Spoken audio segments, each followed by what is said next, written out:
Deuxième partie de notre émission consacrée à la commémoration des 30 ans du génocide des Tutsis. Mes trois invités sont toujours avec moi. Patrick Mbeko, vous étiez en train de nous expliquer comment et combien vous compatissez aussi et surtout à la douleur des rescapés de ce drame dont nous sommes en train de parler et drame dont l'étendue, au fond, nous interdit moralement d'entrer dans cette spéculation qui, normalement, ne respecterait plus finalement la mémoire de certains. Je suis d'accord. Moi, je crois que, et comme je le disais tantôt, moi, Madame Onyakazi, quand je vous ai entendu présenter sa brève biographie, ce qui lui est arrivé, moi, ça m'a choqué. Oui. C'est le cas de beaucoup de Rwandais, des centaines de milliers, voire des millions de Rwandais. Et donc, moi, je crois que on peut avoir un débat sain et je suis mal à l'aise quand on essaie de politiser ou de faire de la récupération autour de cette histoire. Parce qu'il s'agit de vies humaines et personnellement, je crois que l'on soit rwandais ou pas, les victimes Tutsi, Hutu et Tutsi de ce génocide ne méritent pas que l'on adopte de telles postures. Mais puisque vous êtes géopolitologue et que vous avez des connaissances assez solides en histoire, oui, il y a quand même qu'il faut revenir à la genèse de la coexistence des groupes ethniques au Rwanda. Dans les années 50, vers la fin des années 50 jusqu'en 1994, l'ethnicisme au Rwanda a provoqué le départ en exil de beaucoup de Tutsis. Non, je veux corriger. Il y a eu une révolution Hutu en 1959. Oui. Qui a fait beaucoup de victimes Tutsis. C'est ça. Et beaucoup sont allés en exil dans les pays voisins. Oui. On ne peut pas oublier ça. Hein. C'est important de le rappeler. C'est le terreau qui a alimenté toutes les formes de haine. Ce n'est pas le terreau. Mais on ne peut pas oublier ça parce que ça fait partie de l'histoire tragique du Rwanda. C'est ça. Mais il faut en même temps rappeler que la révolution de 59 est le produit d'un système de servage qui régnait au Rwanda avant. C'est ça le problème. Les colonisateurs. Non, parce que le Rwanda était une monarchie qui était dominée par des Tutsis, et dans lequel les Hutus étaient considérés, entre guillemets, comme les citoyens de seconde zone. Et lorsqu'il y a eu la révolution sociale, elle a été violente. On s'est attaqué aux Tutsis, qui était la monarchie qui était là et qui est tombée. Par la suite, il y a eu des tentatives de retour des Tutsis en exil qui ont mené des attaques contre le Rwanda, qui se sont soldées encore une fois par des pogroms contre des Tutsis qui n'avaient rien demandé, qui étaient au Rwanda. Et beaucoup sont allés en exil aux Zaïre dans plusieurs pays. Ça, c'est un fait. Et puis, vous avez eu un régime qui est arrivé, qui s'était montré assez dur à l'égard des Tutsis. C'est un fait que personne ne peut nier. Et c'est d'ailleurs à cause de ces tensions ethniques couplées à des tensions ethniques au niveau régional, parce qu'il y avait aussi des dissensions entre les Tutsis nord et du Sud, qui va mener au coup d'État de 73 du président Habyarimana. Mais de 73 à 90, je dis 90 parce que ça, c'est l'année de la guerre lancée par les exilés Tutsis qui s'étaient regroupés au sein du FPR contre le Rwanda, le 1er octobre 90. Mais entre 73 et 90, il n'y a aucune trace de programme contre les Tutsis. Et ça, c'est la documentation scientifique vérifiable. Ce qui n'atténue pas ce qui se passe maintenant. Est-ce que vous savez ce qui se passait entre 73 et 90 ? J'arrive. Le massacre. J'arrive. Oui. Et puis, il y a eu, dans les années 90, des tensions. Allez-y très rapidement, madame. Il y a eu des massacres, mais les choses basculent avec la guerre qui est lancée le 1er octobre 90 par le FPR à partir de l'Ouganda. C'est à partir de ce moment-là qu'on va assister à la radicalisation des positions au Rwanda, aussi bien du côté des Hutus que du côté des Tutsis. Cela dit, ça reste le point de vue d'un observateur. Il n'est pas rwandais, vous êtes rwandaise. Oui, et donc, alors, donnez-nous, plongez-nous, expliquez-nous avec pédagogie les ressorts historiques. Des ressorts historiques, c'est la discrimination raciale. Comme il parle à partir de 1959, 63, 73, il y a eu des Tutsis qui ont été massacrés. Exactement. Il y en a qui ont fui. Les Tutsis n'avaient pas droit aux études, ils n'avaient pas droit au travail, ils n'avaient droit à rien. Et ça, c'est très fort. Ça aussi, on ne peut pas dire que c'est macheté qui est visible seulement. Il n'y a pas que les machettes. On tue à petit feu. Mais ça, c'est en quelle année, ça? Moi-même, je suis victime je sais qu'il y avait des quotas, de la chasse de l'école à mon collège en 1973. J'avais 12 ans. Mon père fut emprisonné.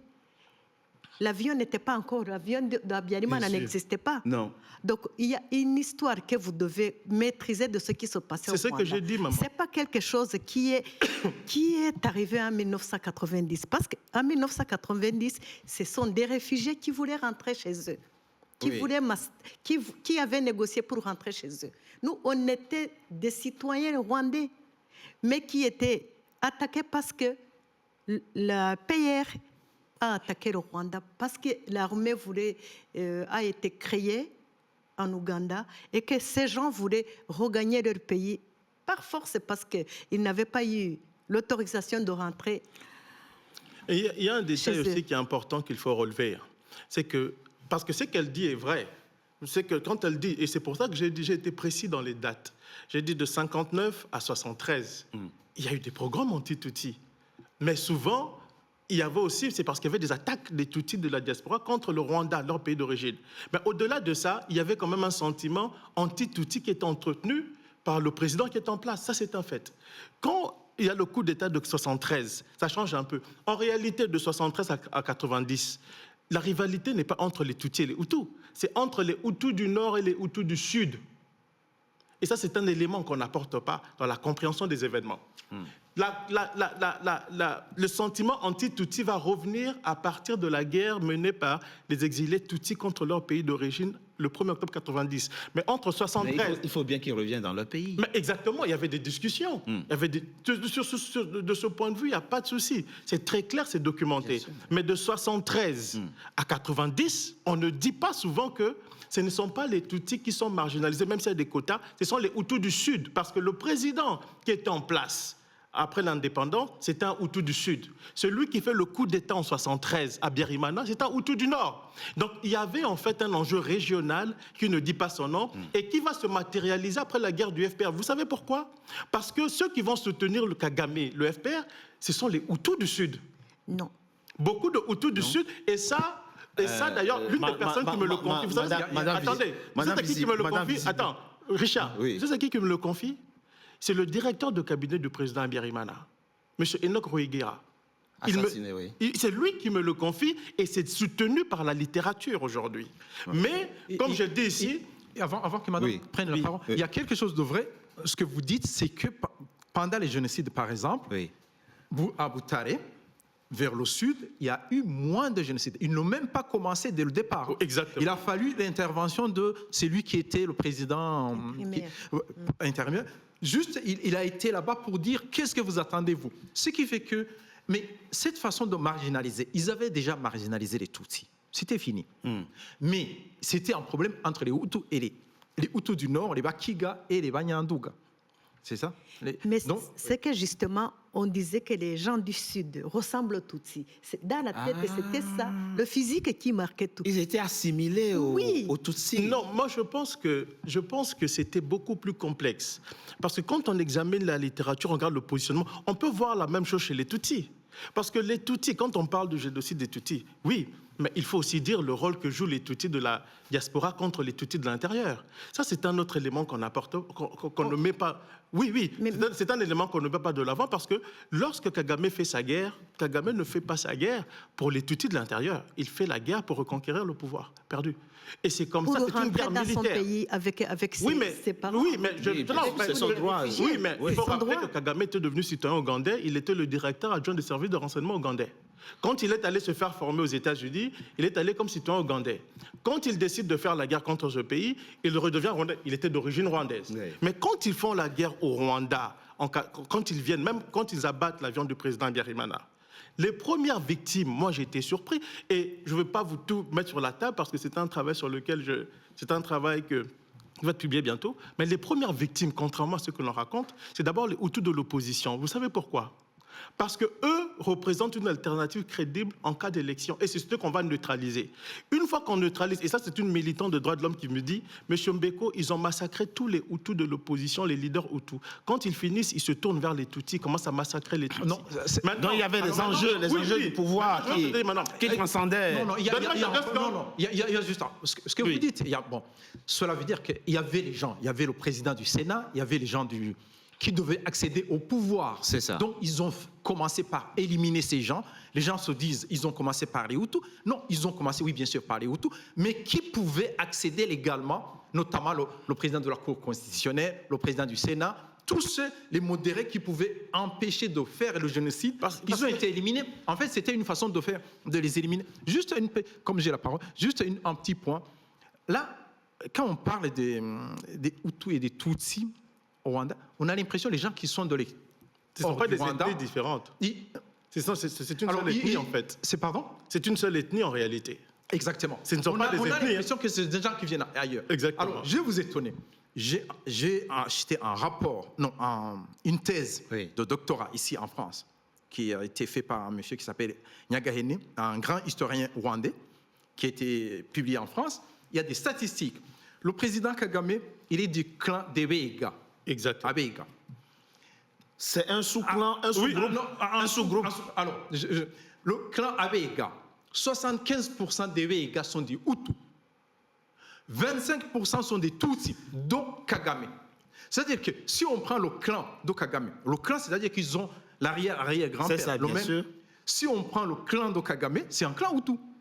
Je vais vous étonner encore. Abiyarimana, son père, c'était Byungula, son arrière-grand-père. Et Museveni, c'était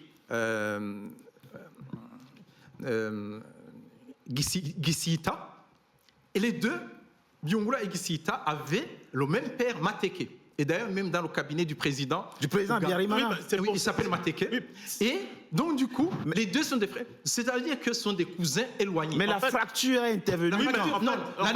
La naissance des Hutus et des Tutsis, ça, c'est intervenu en 1345 avec un roi qu'on appelle Chirimarugwe, parce qu'il fallait faire une guerre. C'était une façon de promouvoir... Mais en fait, la réalité, c'est ceci. Tout ce qu'il dit vous permet de comprendre une chose. Mal de l'histoire du le conflit de Rwanda... Vous allez nous apporter des correctifs, c'est important que vous... Et vous savez, la première question, pourquoi l'ONU parle du génocide rwandais au début? Et là, vous allez comprendre pourquoi, par rapport aux explications qui sont données. Parce qu'en réalité, le conflit n'est pas ethnique, il est politique. Et si vous voulez comprendre ça, il suffit d'écouter tous les observateurs. Mais pourquoi? Mais on ne peut pas exclure sa dimension ethnique. Il y a eu... Attendez, il y a ceci. Ah. Le conflit est politico-militaire et l'ethnie va devenir un élément opérant. C'est-à-dire qu'on va l'instrumentaliser de tous les côtés. Les Hutus vont instrumentaliser l'ethnie, les extrémistes Hutus et les extrémistes Tutsis. C'est un facteur subsidiaire. Exact, qui va être instrumentalisé. Et c'est pour ça, et c'est la raison pour laquelle d'ailleurs, quand vous observez aujourd'hui, je vais vous donner un exemple simple. Aujourd'hui, Richard, qui sont les adversaires les plus résolus du FPR? Ce sont les exilés Tutsis qui étaient avec Kagame. Et qui sont aujourd'hui au sein du RNC, le Congrès national rwandais. Madame Mouakazi n'est pas d'accord avec vous. Parce que alors, si vous je ne suis pas d'accord parce que vous voulez parler de l'histoire du Rwanda en tant que quelqu'un, comme si vous étiez rwandais. Moi, je ne peux pas être d'accord avec toi. D'accord. Avec vous, pardon. Allez-y. Parce que vous dites que ce n'est pas un conflit ethnique. C'est un conflit ethnique où chaque Hutu paysan, il possède une arme pour tuer son voisin, son ami, son parent, sa femme. Ça, c'est pas politique. C'est vraiment la haine. On a tué des Tutsis parce qu'ils l'étaient, madame, j'ai dit ça. Il y a des Hutus, des extrémistes... si vous rentrez ça dans la politique, nous, on ne voit pas. Mon voisin n'était pas politicien. Madame, moi, c'est important ce que dit, madame.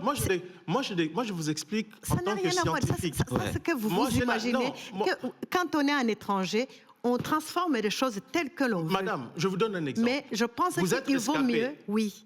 Kizito Mihigo, qui est rescapé comme vous, a fait une chanson dans laquelle il dit... Oui, les nôtres ont été massacrés, les Tutsis, mais il est temps de reconnaître aussi que les autres ont été tués. On l'a assassiné. Oui, j'arrive. Mais quand je parle de la dimension politique, je ne dis pas, je ne néglige pas l'ethnie. Attention. Ah, mais c'est important de le préciser. J'ai bien dit ceci. Oui. Vous avez deux groupes qui se font la guerre. Le conflit, il est politico-militaire. Mais comme ces gens appartiennent à des clans, à des groupes qui sont ethniquement catégorisés, la dimension ethnique s'invite dans ce conflit-là. Je ne dis pas que l'ethnie n'existe pas parce que... Madame, attendez, il faut qu'on comprenne. Attends, je pense qu'il faut m'écouter. J'ai bien dit il y a des voisins extrémistes Tutsis, même pas extrémistes Hutus, qui ont massacré leurs frères Tutsis au Rwanda. C'est ça. Vous avez vu ça? Vous avez vu ça? Attendez, madame, j'arrive. Ils ont massacré parce qu'ils étaient Tutsis. Il ne faut pas me faire mal comme ça. Non. Parce que je n'ai pas vu un Tutsi prendre une machette pour massacrer son frère. Non, madame, il y a des données qui comptent. non. J'ai des citations. De toute façon, c'est pas pendant le génocide. Non, attention. Attention. Les hommes de Kagame ont massacré systématiquement des Hutus. Et ça, c'est dans des rapports secrets de l'ONU. C'est des mensonges. Ils n'étaient pas assez nombreux pour massacrer. Les gens qui ont massacré au Rwanda, les Hutus, c'est parce qu'ils avaient une milice. On ne peut pas faire la guerre et en même temps massacrer la population. Ils n'avaient pas assez de gens. Nous massacrer les Hutus. Monsieur Mbeko, Madame Mouyakazi a dit quelque chose de totalement pertinent qui doit interpeller. Quand vous allez dans l'arrière-pays, les gens ne font pas la politique. Non. Quand des gens qui fréquentent la même église, oui, qui sont loin des joutes politiciennes, qui sont loin des politiciens, se mettre à s'entretuer, là, il y a quelque chose qui... Exactement. Il y a quelque chose qui ne peut pas nous échapper. Exactement. Il faut qu'on retienne ça. Oui, je suis d'accord avec ça. Alors, qu'est-ce qui s'est passé alors? Alors, c'est pour ça que je dis... Oui. Ce que je peux dire, c'est que ces paysans étaient éduqués dans ce sens. Ils ont reçu des armes. Ils ont eu des consignes. Ils ont fait les statistiques des Tutsis partout dans le pays. C'est-à-dire qu'on a attaqué chez mon beau-frère, où étaient mes enfants, la nuit du 6. C'était planifié, messieurs. Le génocide... Il ne faut pas... Non, excusez-moi, madame Mouniakazi, je veux juste dire une chose. Il ne faut pas politiser ça. L'ONU a mis en place un tribunal. Le tribunal pénal international pour le Rwanda est un tribunal des vainqueurs parce que c'est Kagame qui faisait ce qu'il voulait avec les Américains. Malgré ça, madame, je suis dans l'obligation de vous faire comprendre. Ah non, il n'y a rien à me faire comprendre. L'ONU, ce n'est pas moi, ce n'est pas Patrick Mbeko. L'ONU a clairement dit que la planification du génocide n'a pas été démontrée. C'est très important de le dire, parce que ça n'a jamais été démontré. Si. Où? Si. Parce que le colonel Théoneste Bagosora... Alors, dans une... Monsieur Mbeko, sur ce point... Allez-y, je vous écoute. Vous êtes penché dans une vie sur une précédente... partie. Oui. Dans une vie précédente, puisque je suis juriste aussi, Oui. j'ai été stagiaire, juriste associé à la chambre d'appel du TPIR en Hollande. Oui. J'étais sous la bienveillante supervision du patron de l'unité d'appui à la chambre d'appel, un Togolais, Kofi Koumelio Afandé, qui deviendra plus tard juge pénal international au TPIY. Oui. Des Rwandais ont été condamnés. Pour génocide. Il y en a même, puis je le peine dans mon pays. Attention, Richard. Ils ont été condamnés pour génocide. Ils ont été condamnés pour génocide. Oui. Attention. Pour génocide, pour crime de guerre. Pour crime de guerre. Attention. Pour crime de guerre. Richard, il faut faire très attention. C'est là où la nuance est essentielle. Il y a des Rwandais qui ont été condamnés pour génocide. Ils sont nombreux. Oui. Mais ils ont été acquittés du chef d'entente en vue de commettre le génocide. Et c'est ça que... Non, il y a eu un cas Théoneste Bagosora, qui a fait venir des milliers de machettes de l'étranger. Richard, si ça, ce n'est pas la planification, les machettes, c'est pour faire quoi? Richard, restons sur les décisions du tribunal pénal international pour le Rwanda. Moi, je ne parle pas des machettes qui ont été commandées. Mais Bagosora, il a été condamné pour génocide. Oui, mais il a été acquitté du chef d'accusation de génocide. Mais non. Non, mais Richard, pour le bénéfice de vos téléspectateurs, j'aimerais qu'on s'en tienne aux décisions du tribunal pénal international pour le Rwanda. Je vous dis ici que le colonel Bagosora a été condamné pour génocide, crime contre l'humanité, mais il a été acquitté du chef d'entente parce que c'est un chef qui est distinct du chef du génocide. C'est ça qu'il faut comprendre. Mais là, il faut comprendre ceci. Chef d'entente, oui, mais chef d'entente. Il a été condamné pour génocide. Point. Parce que dans les chefs d'accusation, il y a le chef de génocide, crime contre l'humanité, crime de guerre et puis crime d'entente. Le grand problème du tribunal pénal international pour le Rwanda était justement de démontrer que le génocide a été planifié. Et comme le tribunal a été incapable, en 2006, on a mis un constat judiciaire. Ça veut dire que On part du principe que le génocide est un fait de notoriété publique et il n'a plus besoin d'être démontré. C'est pour ça que les gens sont condamnés pour génocide. Et je demande à vos téléspectateurs, et même à vous-même ou à vos recherchistes, d'aller vérifier ce que je vous dis. Le chef d'entente en vue de commettre le génocide, dans le cas de Bagosora... Mais le chef d'entente voulait dire que le tribunal, disons, prouve qu'il y a eu un groupe d'organisation, mais on a prouvé bien que Bagosora... Non, même l'OUA... Je propose qu'on marque une courte pause. On se retrouve dans quelques instants pour poursuivre.